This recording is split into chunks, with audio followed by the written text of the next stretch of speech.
ادھر دلہن کو جا کے دیکھتے ہیں نا تو پھر عقل فیصلہ نہیں کر پاتی. کہتی اگر یہ دلہن ہے تو پھر وہ دلہا تو صحیح نہیں لگتا ہے. پھر پوچھو نا ایسا ہوا کیوں؟ تو کہتا بچپن میں زبان دے دی تھی. نہ تو زبان بچپن میں، وقت پہ آ کے فیصلے کر، ورنہ تیرا ایک فیصلہ تیری بیٹی کو سال تک رونے پہ مجبور کر سکتا ہے. کتنی بیٹیاں تباہی کی نظر ہو گئیں. ابھی حضرت کچھ دن پہلے فون بچی کا آیا، اس نے کہا تھا میرا باپ زبردستی ایک وہابی کے ساتھ میرا نکاح کر رہا ہے اور میں حضور کے گستاخ کے ساتھ رہنا نہیں چاہتی. یہ بچی کا فیصلہ. میں نے کہا کیوں؟ کہا وہ یہ کہتے ہیں ہم نے بچپن میں زبان دے دی تھی کہ اگر نہ کروں تو باپ کا حکم ٹل جائے گا. میں نے کہا ٹھہر تو صحیح، پھر گھبرا کیوں لگی ہے؟ اس نے کہا نبی نے باپ کا ادب بتایا ہے. تو میں نے کہا بھول گئی ہے، میرے نبی کے ایک صحابی ہیں ابو عبیدہ بن جراح، آقا کریم کی بارگاہ میں آئے، ایک ہاتھ میں تلوار تھی دوسرے ہاتھ میں کٹا سر تھا. آقا کریم نے پوچھا ابو عبیدہ یہ کس کا سر ہے؟ کہتے ہیں یہ میرے باپ کا سر ہے. جب اتنا سنا آقا نے کہا تھا کیوں کاٹا ہے؟ تو انہوں نے کہا یا رسول اللہ یہ آپ کے خلاف بھوکتا تھا. میں نے کئی بار سمجھایا یہ مانا نہیں. میں نے کہا سن تو میرا باپ ہے، میں تیرے ذریعے دنیا میں آیا ہوں. آقا نے تیری بڑی فضیلت بتائی ہے، میرے محبوب کو کچھ نہ کہہ ورنہ برداشت نہیں کروں گا. آقا یہ نہیں مانا، اس نے بھوکا، میری تلوار اٹھی اور فیصلہ ہو گیا جو زبان میرے نبی کو بھوکے گی وہ سر سلامت نہیں رہے گا. آقا میں سر کاٹ لایا ہوں اور باپ کا سر کاٹا ہے، اب جو چاہ کے سزا سنا دے. میں نے کہا بیٹی وہ سزا سن جو نبی نے ابو عبیدہ کو سنائی تھی. آقا اٹھ کے کھڑے ہوئے، بازو پھیلائے، کہتے ہیں عبیدہ پھینک کے کتے کا سر آ محمد کے سینے سے آ کے لگ کے کھڑے.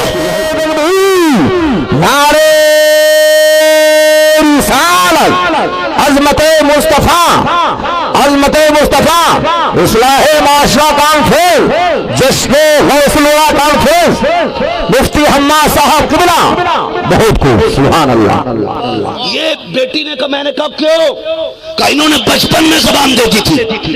میرے بھائی زبان نہ دو، تم نہیں جانتے بیٹیاں بڑی نازک ہوتی ہیں، بڑی حساس ہوتی ہیں. صوفی صاحب قبلہ نے ماں کے حوالے سے بات کی. خدا کی قسم تاریخ کا یہ باب بڑا سنہرا باب ہے جو میں کرنے لگا ہوں. میں نے 12ویں کے مہینے میں کہا تھا خدا را اتحاد ملت کانفرنس کرنے سے امت میں اتحاد نہیں ہوگا. 4-5 جماعتیں اکٹھا ہو کر کے بیٹھ جائیں، اس سے اتحاد نہیں ہوگا. میں نے کہا تھا من کے اتحاد ملت کرنے والوں، کانفرنس کرنے والوں، یہ بتاؤ جھنڈے پہ اختلاف کیوں ہے؟ حضور کی ولادت کے دن پہ اختلاف کیوں ہے؟ نبی کی آمد کی خوشی پہ اختلاف کیوں ہے؟ پہلے ان معاملات کو حل کیا جائے. جھنڈے لگ جائیں تو شرک و بدعت کیوں کہتے ہو تم؟ بتاؤ تو صحیح. اگر امریکہ کا جھنڈا الگ ہے، پاکستان کا الگ ہے، افغانستان کا الگ ہے، الگ الگ ملکوں کے جھنڈے الگ ہیں، ہر قوم کا جھنڈا الگ، ہندو کا جھنڈا الگ، سکھ کا جھنڈا الگ، عیسائی کا جھنڈا الگ، تو پھر مسلمان کا جھنڈا الگ کیوں نہیں ہو سکتا ہے؟ تمہیں اس جھنڈے سے تکلیف کیا ہوتی ہے؟ کا شرک و بدعت ہے، ہم نہیں لگائیں گے، ہم ان کی آمد کی خوشی نہیں، ہم ان کے جانے کا غم منائیں گے. میں نے کہا سالمو کان کھول کے سنو، میں پوری دنیا کو چیلنج کرتا ہوں، جھنڈا سے ولادت کی نہیں، جس گھر میں بیٹی رہتی ہے اس گھر کی چھت پہ حضور کی آمد کا جھنڈا ہونا چاہیے. زندہ باد، زندہ باد، زندہ باد، مسکراتی ہے.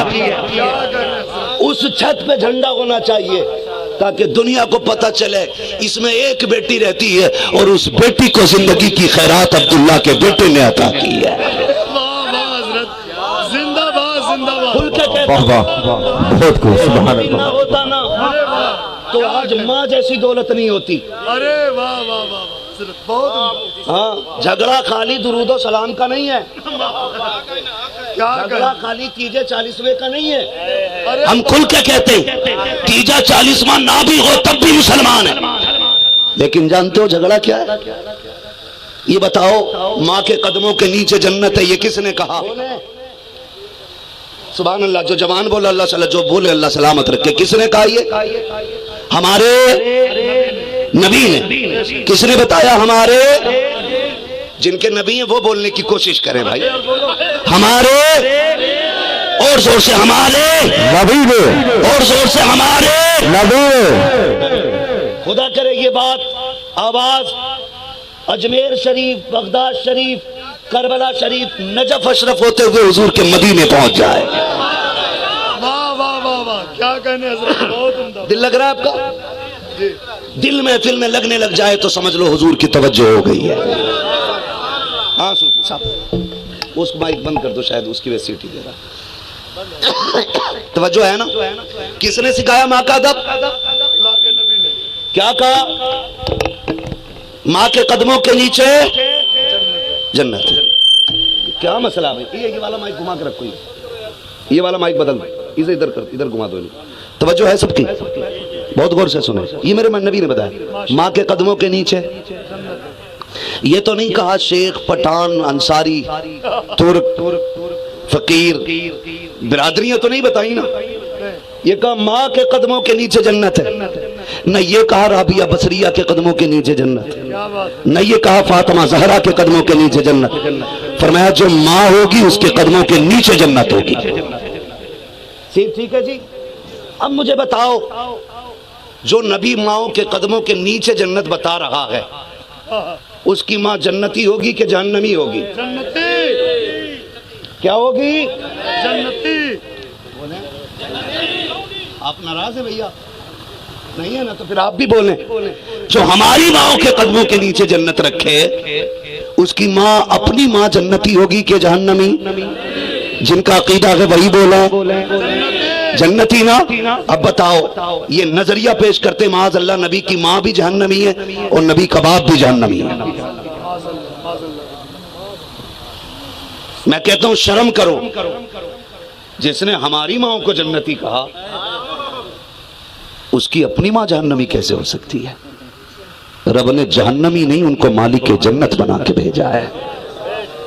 مالک جنت بنا کے بھیجا. اور میں غلط نہیں کہہ رہا ہوں، سنے کان کھول کے. خود نبی کی امی سیدہ کائنات حضرت آمینہ فرماتی حضور میرے شکم میں آئے نا، میرے متھے پہ پسینہ میں لیٹی تھی. کہتی لیٹے لیٹے اچانک میری کمر کے پیچھے سے ہوا کے ٹھنڈے جھونکے آئے. کہتی میں نے مڑ کے دیکھا نا تو 2 چاند جیسی شہزادیاں ہاتھ میں پنکھے لے کے ہوا کر رہی تھی. میں نے ان سے پوچھا کون ہو جی؟ کہنے لگی آپ کی خدمت کے لیے کھڑے ہیں. کہا تمہیں مکے میں تو کبھی نہیں دیکھا. وہ مسکرا کے کہنے لگی ہم مکے میں ہوتے تب دکھتے نا، رب نے ہمیں جنت سے بھیجا ہے. سبحان اللہ سبحان اللہ. مجھے بتا، جس آمینہ کا پسینہ رب کو گوارا نہ ہو وہ اس آمینہ کو جہنم میں ڈالنا کیسے گوارا کرے گا؟ جھگڑے صرف یہیں تک نہیں ہے. تو میں بات کیا کہہ رہا تھا؟ ہر اس شخص کو جھنڈا لگانا چاہیے جس گھر کے اندر بیٹی مسکرا رہی ہے. کیا بات ہے، کیا بات. اس لیے کہ یہ بیٹی میرے نبی کے صدقے میں ہے. ارے زندہ باد زندہ باد. اور کتنی بڑی نعمت، خدا کی قسم. بیٹی، جن کے پاس بیٹیاں ہیں نا وہ سمجھیں گے حضور نے بیٹی دے کے کتنا بڑا احسان کیا. کیا بات ہے. جانتے ہو ماں کے بعد اگر بندے کی سچی ہمدرد کوئی ہوتی ہے نا تو وہ بیٹی ہوتی ہے. کسی کی بیوی کو برا نہیں لگنا چاہیے کیا بات ہے. کہ میں تو اتنی روٹی پکا کے دیتی ہوں، اتنی پرہیز کر کے دیتی ہوں، اتنے کپڑے تیار رکھتی ہوں. کیا بات ہے. جانتے ہو میرے نبی نے کیا کہا تھا؟ جبکہ خدیجۃ الکبریٰ جیسی زوجہ عام نہیں، 25 سال حضور کے ساتھ گزارے. کتنے؟ 25 سال. اور خود میرے نبی کہتے ہیں کہ میں نے 25 سال خدیجہ کے ساتھ گزارے، لیکن 25 سال میں کبھی مجھے دروازے پہ آواز دینی نہیں پڑی ہے. کردار دیکھ میرے نبی کا. گھر کیسے چلتے ہیں دیکھو. بات بات پہ دے طلاق، لے طلاق، نکل تیرے باپ کا کہ میرے باپ کا ہے. میں کہتا ہوں طلاق دینے سے پہلے 2 بار سوچ لیا کر. جسے طلاق دے رہے ہو یہ بھاگ کے نہیں آئی ہے، اسے عزت سے سینکڑوں لوگ لے کے آئے. ارے واہ. اور دوسری بات یہ خالی ہاتھ نہیں آئی ہے. کیا بات ہے. حضرت جس بستر پہ لیٹ رہی ہے وہ تیرے باپ کا نہیں، اس کے باپ کا. جن پلیٹوں میں کھاتی ہے وہ تیرے باپ کی نہیں، اس کے باپ کی ہے. جو کپڑے جو جوتے پہن رہی ہے وہ تیرے باپ کی نہیں، اپنے باپ کے لا کے پہن رہی ہے. پھر تو کہہ کیسے دیتا؟ نکال دوں گا 2 منٹ میں. حکومت چلتی ہے تیری، سمجھو ذرا. کھل کے کہتا ہوں احسان مان آمینہ کے لال کا، جس نے نکاح کو مشروع کر دیا. اگر حضور نے نکاح کو مشروع نہ کیا ہوتا تیرے باپ میں دم نہیں تھا کسی کی بیٹی کی طرف آنکھ اٹھا کے بھی دیکھ لیتا. کیا بات ہے. یہ تو احسان ہے میرے نبی کی اس سنت کا کہ 3 مرتبہ قبول قبول کیا کہہ دیا. جس نے تجھے دیکھا نہیں تیرے بستر پہ آ کے بیٹھ گئی, جس نے کبھی تجھے جانا نہیں تیری فرما بردار ہو گئی. 3 مرتبہ قبول کیا کیا ہے, تیرے لیے زندگی کا فرش راہ بن جاتی ہے. احسان مان میرے نبی کا جو تجھے جانتی نہ تھی, تو جسے نہیں جانتا تھا. یہ کتنی فرما بردار ہو گئی ہے. تو کہتا ہے اٹھ تو اٹھ جاتی ہے, تو کہتا ہے بیٹھ تو بیٹھ جاتی ہے, تو کہتا ہے چل تو چلنے لگ جاتی ہے, تو کہتا ہے بات سن تو سننے لگتی ہے, تو کہتا ہے سو جا تو سو جاتی ہے, تو آدھی رات کو اٹھ کے آواز دیتا ہے, بستر چھوڑ کے کھڑی ہو جاتی ہے. بتا کون سا احسان کیا ہے تو نے, کیا خرید لیا ہے تو نے؟ نہیں, خدا کی قسم الٹے احسانات کر کے تیرے گھر میں آئی ہے, یہ چیز لے کے آئی ہے, کھانا لے کے آئی ہے. خدا کی قسم تو نے خریدا نہ دی ہے. یہ احسان آمینہ کے لال کا ہے, کتنا بڑا کرم کیا ہے. نکاح دے کر کے ایسا ہم سفر دیا ہے, میاں بیوی دونوں ایک ساتھ چل کے آئے, 5 کلومیٹر پیدل چل کے آئے. شوہر جوتا ادھر پھینکے گا, کپڑے ادھر پھینکے گا, بیوی سے کہتا جلدی کر پانی لا, پیاس لگ رہی ہے. اور نادان بتا تو صحیح, یہ دوڑ کے پانی لا رہی ہے, یہ بھی تو تیرے ساتھ چلی ہے, کیا اس کو تھکن نہیں ہوتی ہے؟ وہ کہتا پانی پلا, تو نے پانی پیا. پھر کہتا سر دبا, یہ تیرے ساتھ چلی تھی, اسی کو سر دبانا پڑ رہا ہے. یہ تیرے ساتھ چلی تھی, یہ تیرے پیر دبا رہی ہے. یہ تیرا کمال نہیں, اگر کمال ہے تو آمینہ کے لال کا کمال.